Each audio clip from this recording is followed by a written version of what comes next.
Blood cancer की बात है, ये एक बीमारी नहीं है। मुख्य रूप से ये 3 प्रकार के ब्लड कैंसर सबसे कॉमन पाए जाते हैं।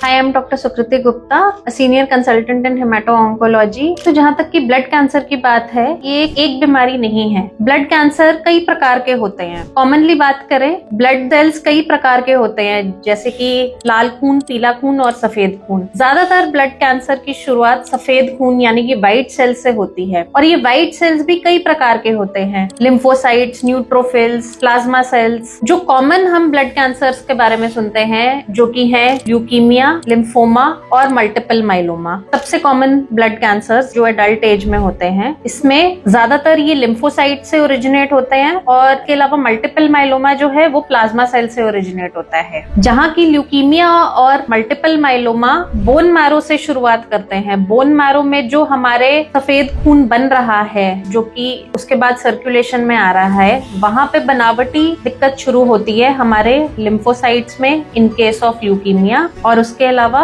प्लाज्मा सेल्स में in case of multiple myeloma. और ये बोन मैरो से निकल के बाहर शरीर में आके सेल्स दिक्कत करते हैं और खून की कमी भी पैदा करते हैं। लेकिन इसके अलावा जब हम लिम्फोमा की बात करें, लिम्फोमा भी सफेद खून का ही एक प्रॉब्लम है, लेकिन वो शुरुआत होता है बदन में गांठों से ज्यादातर। हालांकि वो किसी भी अंग में शुरू हो सकता है, पर ज्यादातर वो हमारे लिम्फ नोड्स यानी कि गांठों से, जैसे कि गर्दन में गांठ या बगल में गांठ या फिर हमारी जांघों में गांठ, पेट के अंदर गांठ, ऐसे शुरुआत होता है। और उसके बाद वो स्टेज में कहीं पर भी फैल सकता है। अगर एक हिस्से में है तो स्टेज 1 थोड़ा सा फैला तो स्टेज 2, अगर चेस्ट और पेट दोनों तरफ फैला तो वो स्टेज 3 हो गया, और अगर वो ब्रेन या बोन्स को इन्वॉल्व कर रहा है तो वो ऑटोमेटिकली स्टेज 4 हो जाता है। इस तरह से ही हम ये तीनों कैंसर्स को, जो कि कॉमन ब्लड कैंसर्स हैं, इसको डिफरेंशिएट करते हैं। लेकिन इसके अलावा भी थोड़ा लेस कॉमन बाकी ब्लड कैंसर्स भी होते हैं, जैसे कि जो लाल खून से शुरू होते हैं उसको हम बोलते हैं पॉलीसाइथीमिया, और उसके अलावा प्लेटलेट से जो शुरुआत होते हैं उनमें हम एसेंशियल थ्रोम्बोसाइथीमिया भी बोलते हैं। तो ये सब थोड़े से लेस कॉमन है। व्हाइट सेल्स के भी कुछ और लेस कॉमन कैंसर्स होते हैं, लेकिन मुख्य रूप से ये 3 प्रकार के ब्लड कैंसर सबसे कॉमन पाए जाते हैं, जिनका इलाज कीमोथेरेपी द्वारा सबसे ज्यादा मुमकिन है। Thank you.